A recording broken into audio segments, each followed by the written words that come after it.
All right, this is section 7.2, transformations with exponentials. And really, this is a big review from what we did earlier. It's just written kind of in a different form. We did these transformations with quadratics. We did them with absolute values. It's all pretty much the same thing when you look at it. So students will be able to graph exponential functions by using transformations. I don't know why it says and by. That's not correct, but we must go on. So what we're used to looking at is we did quadratics where it was a times x minus h squared plus k. We did the same type of thing with absolute values. But it's the same thing. This a is the same. This h is the same. They just write it up here in the exponent rather than down here. That's all the same. And this k means the same. So earlier the h meant go left and right. Same thing, h means left and right, and spoiler alert, it's the same thing where it looks like the opposite. If it's a minus, it looks like it should go to the left, but it doesn't, it goes to the right. The k means it goes up and down. That's the same thing, or that seems correct. If it's plus, it goes up. If it's minus, it goes down. And the a is a stretch or compress, and if it's negative, it reflects it across the axis.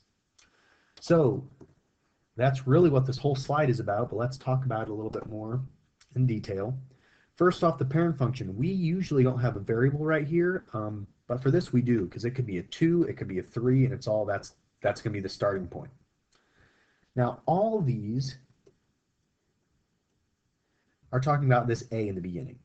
And really what they're talking about, they talk about the absolute values and stuff. Don't worry about that. Just look at your a. Don't look at if it's negative and positive yet. Just look at the a. If you look at that a, if it's bigger than 1, it's a stretch. If it's smaller than 1, it's a compression.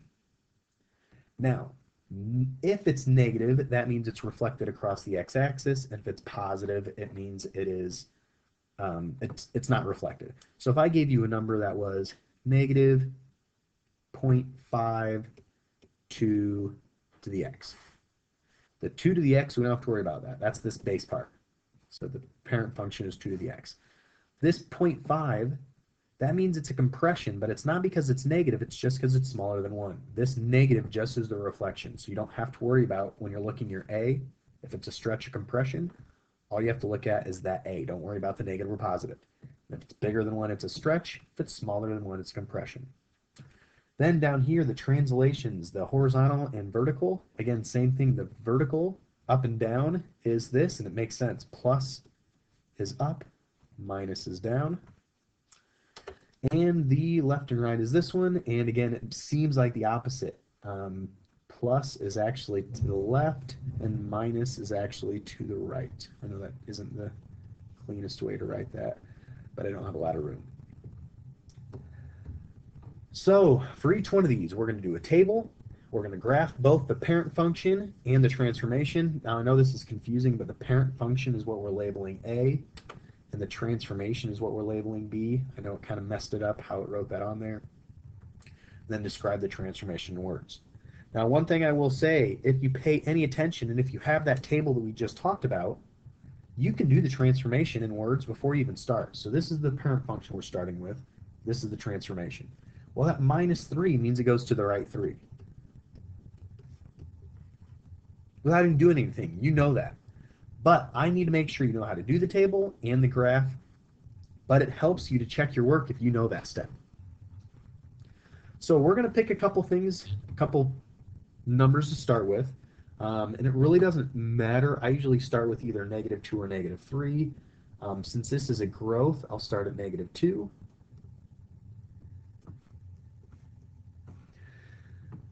Now, one thing you can do, since it's a -3, and I know I go to the right 3, you can plug in other numbers that would be to the right. So instead of, whoops, whoa, what's happening here? So instead of the -2, I could pick like 1, 2, 3. You can do that. But my word of wisdom is I always just do the same thing. So this will come back and bite us a little bit with this one, but that's, whoops, that's okay. So I always do -2, -1, 0, 1, 2, 3. So this setup is where I just plug numbers in. So I have 2 to the -2nd, 2 to the -1st, 2 to the 0, 2 to the 1st, 2 to the 2nd, and 2 to the 3rd. Use your calculator. 2 to the negative second. I know some of you guys can do it by hand, but why? Don't do it. 2 raised to the negative second in your calculator is 0.25, especially because decimals are a lot easier to graph. 2 raised to the negative first is 0.5. 2 to the 0 is 1. 2 to the first is 2. 2 squared is 4. 2 to the third is 8. So graph these. Negative 2 goes up 0.25. Negative 1 goes up to 0.5. And 1.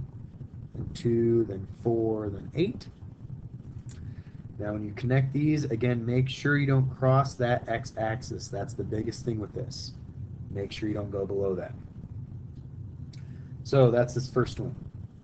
The next one we have, I'm going to have to try to write this in, 2 raised to the negative 2 minus 3, which is really just 2 to the negative fifth. So this one then is 2 to the negative 1 minus 3, which is the negative fourth. 0 minus 3 is negative 3. 1 minus 3 is negative 2. 2 minus 3 is negative 1, and 3 minus 3 is 0. So that setup, if I had more room, I'd do it all like this first box, where I put the math and the little answer there, but I don't have a lot of room with this. So now put that in your calculator, 2 raised to the negative fifth, and you'll see that these kind of come up really, really small answers.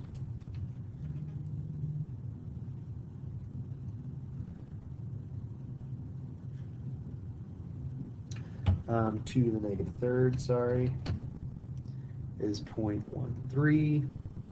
2 to the negative second is 0.25. 2 to the negative first is 0.5. 2 to the first is 1. Now, when you graph that, you might realize, I'm going to plug in some extra answers. I'm going to plug in some more problems just to make this graph look a little better. And the reason is because this first one, negative 2, is like 0.03. That's barely above that. Then the next one's 0.06. That's barely above that. 0.13, still really low there. 0.25 is up a fourth, just up a little bit. Then we have 0.5, and we have 1. Now that, you can't really see that we moved to the right 3. And again, I guess I should say you can't really see what we did at all with that. So if I were you, now that I know where that's at, I would try to go and I'd plug in 4 and 5 just to see what would happen. Well, if you plug in 4, 4 minus 3 is 1, so that'd be 2. If you plug in 5, it'd be 5 minus 3 is 2, so that's 4. You'd plug in 6, 6 minus 3 is 3, so that's 8. Again, I should probably put a note. So this is plugging in 4.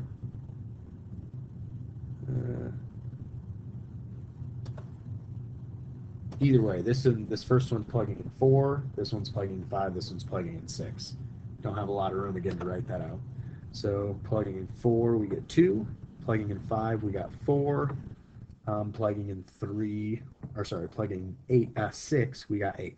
And you can kind of start seeing the pattern where you realize that it doubles. You'll pick up on that just by looking at your chart. We went from 0.25 to 0.25 to 0.5 to 1. To 2 to 4, so on and so forth. So now we're going to make this one.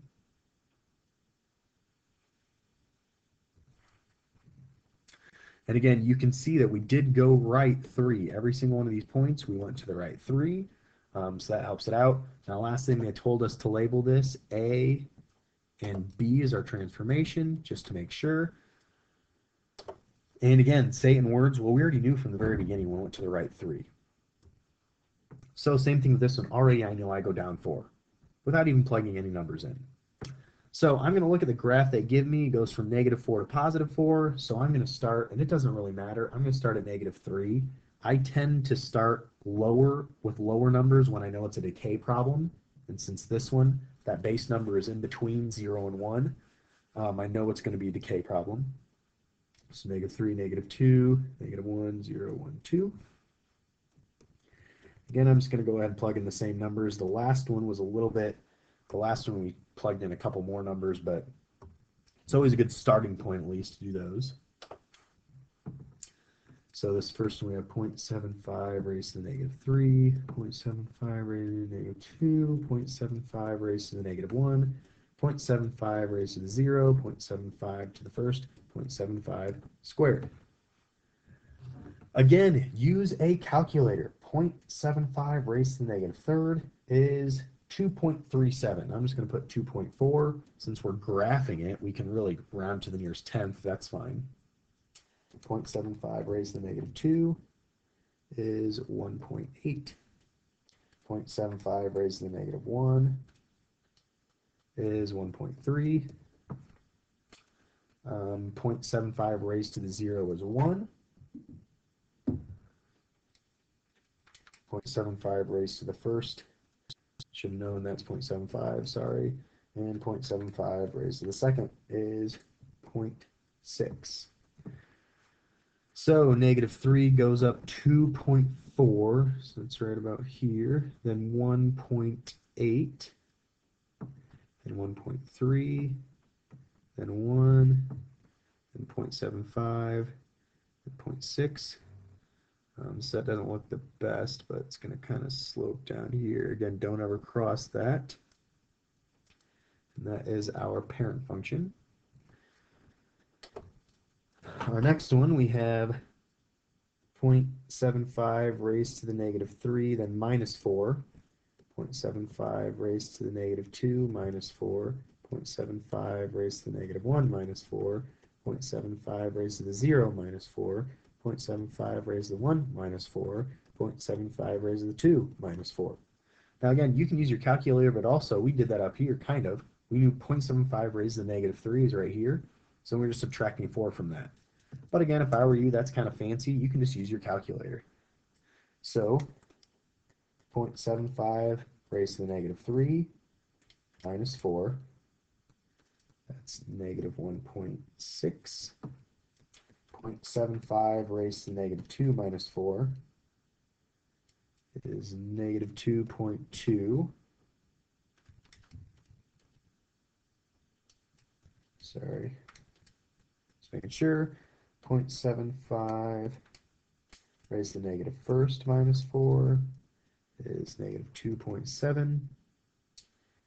0.5 raised to the 0 minus 4, should know that one, is negative 3. 0.75 raised to the first minus 4 is negative 3.25, and negative 0.75, sorry, it's getting late, minus 4 is negative 3.4. So let's see, we have negative 3 goes down 1.6 is probably about here. Negative 2 goes down to negative 2.2, roughly. Negative 1 goes down to 2.7, negative 2.7. 0 goes down to negative 3, negative 3.25, and negative 3.4. And so now this one, now usually I told you to not cross that, that x value. Well, now we're moving down 4. This minus 4 allows us to do that. So now, just like this, the first one couldn't pass the x-axis. Well, we're moving it down 4, so now this one can't pass this line. Because we're moving everything down 4. So that's our B. And again, we already knew this was down 4 units. Okay, a couple more. So we have 2.5. Then we have 3 times 2.5. So again, okay, so again, look at your graph here. We have negative 1. So we go from negative 2 to positive 3. So let's just do that. So we have negative 2, negative 1, 0, 1, 2, 3. That must be what they want us to do. Negative 2, negative 1, 0, 1, 2, 3. So we have 2.5 raised to negative 2, 2.5 raised to negative 1, 2.5 to the 0, 2.5 to the first, 2.5 to the second, 2.5 to the third. So 2.5 raised to the negative second is 0.16. 2.5 raised to the negative first, 0.4. 2.5 to the 0 is 1. 2.5 to the first is 2.5. Those are easy ones. 2.5 squared 6.25, and 2.5 raised to the third is 15.6. This one goes all the way up to 20, so that's nice. Negative 2 goes up to, and these are all counted by 2, so that's 1, 2, 3. Okay, so that barely goes up any, a 0.2. Negative 1 goes up to 0.4, so that's maybe almost half. 0 goes up to 1. Then we go up to 2.5, would be halfway between here. 6.25, so 6.25 is just barely here. And 15.6, that's kind of a big jump. 15.6, so 15 is right here, 15.6 here. And again, those just have to be kind of estimates. And again, make sure you don't cross. Now, again, obviously, I kind of touched that line right there. I didn't mean to do that. And obviously, I'm not going to count you wrong. That's fairly close. I know you know what you're talking about. Just be careful. Make sure you're labeling these when they ask you to. And so now we have 3 times 2.5 to the negative 2, 3 times 2.5 to the negative 1. I know this is a little bit sloppy, but you can't really fit it in there. 3 times 2.5 to the first, 3 times 2.5 to the second, 3 times 2.5 to the third. Again, you could kind of use the 2.5 to the negative second is 0.16. Now we're just doing that times 3 here. You could use that or just put in your calculator. 3 times 2.5 raised to the negative second is 0.48. 3 times 2.5 raised to the negative first, 1.2. 3 times 2.5 to the 0 is just 3. 3 times 2.5 to the first is 7.5. 3 times 2.5 raised to the second is 18.75. And 3 times 2.5 raised to the third is 46.9. So negative 2 goes up about a half, just a little taller than that. Negative 1 goes up 1.2, about here. 0 goes up to 3. 1 goes up to 7.5, so it's about here. 2 goes up to 18.75, so 16, 18.75 is about here. And then 3 goes up to 40. We don't even know where that one's at. It's not on our graph. So that's vaguely what that looks like. So what's the transformation? Well, if you can't tell just by looking at the graph, hopefully you can tell by looking at your answer. That is bigger than 1, so it is a stretch. Do I specify over here? Nope. Technically it's a vertical stretch, but I don't really care. I didn't specify. But I want you to say by a factor of 3. I do want to know that 3 since that's up there. And the last one, you can't see this very well, but that's an x. 1/4. So again, you can kind of look, this one again goes from, they kind of help you map this out, goes from negative 3 to positive 2, so that's what we're going to use. Negative 3, negative 2, negative 1, 0, 1, 2.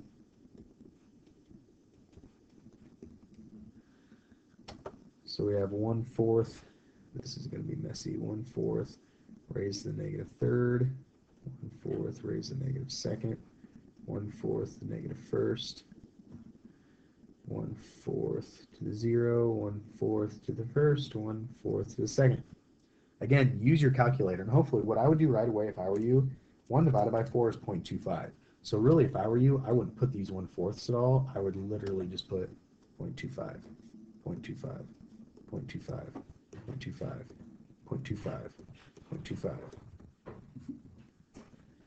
So 0.25 raised to the negative third is, 64. 0.25 raised to the negative second is 16. 0.25 raised to the negative first is 4. 0.25 to the 0 is 1. 0.25 to the first is 0.25. And 0.25 to the second is 0.06. So 64 is obviously way too big. Negative 2 is up here at 16. Negative 1 is at 4. 0 is at 1. And 1/4 and almost 0. So this one slopes real quick down here. Make sure you don't pass that line, that x-axis. And now the other one, the only difference is it is negative. So now we have, and again, that 1/4 is just 0.25, so negative 0.25 to negative 3, negative 0.25, negative second, negative 0.25 to negative first, negative 0.25 to the 0, negative 0.25 to the 1, negative 0.25 to the second. Again, use your calculator, but really, again, you can kind of use this table as help. Negative 64, negative 16, negative 4, negative 1, negative 0.25, negative 0.06. So negative 3 is way off. Negative 2 goes down to negative 16. Negative 1 goes down to negative 4. 0 is down to negative 1, 0.25, and almost 0. So that one comes this way. And again, you guys already knew this, but obviously that is reflected. But I want you to include that it's across the x-axis. We won't have any that's reflected across the y-axis, but I want to make sure you specify that. Now, identify each function as a stretch, compression, reflection, or translation from the parent function. There are two ways to do this. You can look at the graph or looking at the equation. You need to know both. So we've kind of already done this, so this shouldn't take very long. The top ones are the parent functions. So this one is this 1/4, it's in front, and it's between 0 and 1. Now, we don't care if it's positive or negative for this right yet, or I guess I should say it's compression. We don't care if it's positive or negative when it's a stretch or compression, and it's a compression by 1/4, by a factor of 1/4, but you can just go ahead and put that. This one moves up 2, and this last one, I'm glad they threw this one in here because the other two, we just did one thing. This one we do two. This negative means it's reflection. Across, whoops, getting sloppy, x-axis. And this -5 means it is to the right 5. Now here's the thing that a lot of people get confused with. A lot of people get confused because they say, well, wait a minute, this one has a 4, so it must be stretched. No, that's your base number. That's what is up here. And since it's up here, that's what stays the same. Same thing with this 1/3. That's not a compression because that's what you start with. The only reason this was a compression is because we didn't start. We started with the 2 here. We didn't start with the 1/4. So always look at what your parent function is. Look at what you're starting with, and what did we change from that. Now the next one shows you the graphs, and it's the same answers. This one started with this blue. You have the arrows here. So again, this is a little tricky because it looks like some people say we just moved to the right, but we didn't actually. We just did a compression. So this is a compression. That's why it's nice to know if you see the equations. That's why you have to look at those so you don't get tricked by that. This one, same thing. Some people say it moved. Well, this one is up. This one, the last one, I say down. Okay. And this last one, again, it's reflected across the x and moved to the right 5.